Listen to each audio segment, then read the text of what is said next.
সদ্য প্রকাশিত abstain file ঘিরে উত্তাল বিশ্ব রাজনীতি, আর অ্যাবস্টেইনের মৃত্যু ঘিরে বাড়ছে গভীর রহস্য। অ্যাবস্টেইনের মৃত্যু আত্মহত্যা নয়, বরং এটি ছিল একটি পরিকল্পিত হত্যা, এমন অভিযোগ দীর্ঘদিনের। তবে সদ্য প্রকাশিত নথি সামনে আসার পর এই হত্যার অভিযোগের তীর উঠছে মার্কিন প্রেসিডেন্ট ট্রাম্পের দিকে। কিন্তু কেন অভিযোগের তীর উঠছে ট্রাম্পের দিকে, বিস্তারিত জানাচ্ছেন আরিফ হাসান।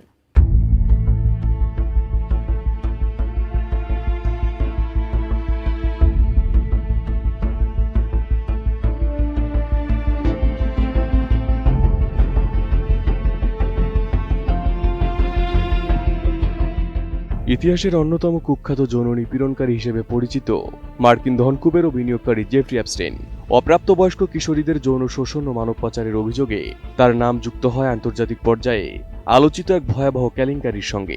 একাধিক মার্কিন প্রেসিডেন্ট, ব্রিটিশ রাজপরিবারের সদস্য, বিলিয়নিয়ার ব্যবসায়ী থেকে জনপ্রিয় পপ তারকা সবাই ছিল তার ক্লায়েন্ট। অ্যাপস্টেইনের ক্লায়েন্টের তালিকায় যৌন হেনস্থাকারীদের গোপন নথি অ্যাপস্টেইন ফাইল নামে পরিচিত।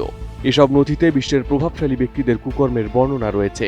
অ্যাপস্টেইনের বিরুদ্ধে অভিযোগ, তিনি বহু বছর ধরে অপ্রাপ্তবয়স্ক কিশোরীদের যৌন নিপীড়ন ও পাচারের একটি সংঘবদ্ধ নেটওয়ার্ক পরিচালনা করতেন।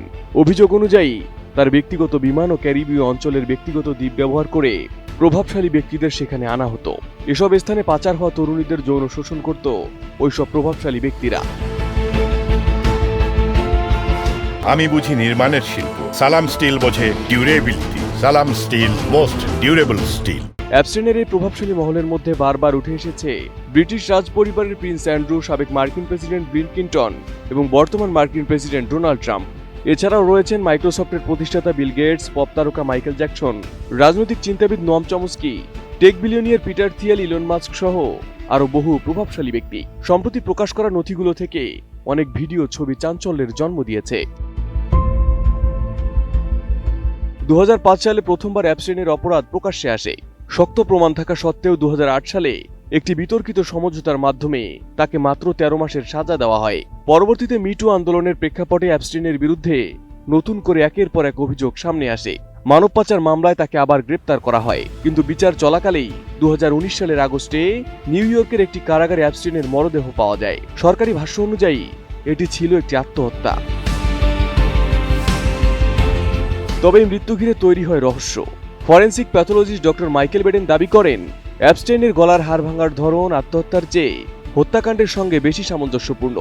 একই দিনে তার সেলের আশেপাশের সিসিটিভি ক্যামেরা কাজ না করা, কিছু ফুটেজ হারিয়ে যাওয়া, এমনকি প্রকাশিত ফুটেজে 1 মিনিটের গ্যাপ, সব মিলিয়ে সন্দেহ আরও ঘনীভূত হয়। মৃত্যুর আগের দিন তার সেলমেটকে সরিয়ে নেওয়ার ঘটনাও প্রশ্নের জন্ম দেয়।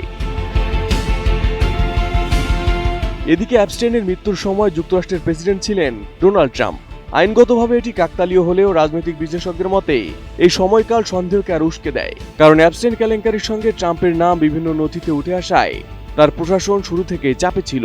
এদিকে সদ্য প্রকাশিত অ্যাপস্টেইন ফাইলের 3 মিলিয়ন পৃষ্ঠার নথিতে 1000-এর বেশি নাম এসেছে মার্কিন প্রেসিডেন্ট ডোনাল্ড ট্রাম্পের। আর শুরু থেকে এই নথি নিয়ে বেশ চিন্তায় ছিলেন ট্রাম্প। এমনকি অভিযোগ আছে তিনিও প্রশাসন এই নথি সামনে না আনতে বিচার বিভাগকেও বিভিন্নভাবে চাপ প্রয়োগ করছিলেন। তবে আদালতে তার বিরুদ্ধে কোনো অভিযোগ প্রমাণিত না হলেও এইসব ঘটনায় ট্রাম্পকে সন্দেহের চোখে দেখছে বিশ্ব। বলা হচ্ছে, নিজের কুকীর্তি ধামাচাপা দিতেই অ্যাপস্টেইনের আত্মহত্যার নাটক সাজানো হয়েছিল। Arif Hasan, ATN news.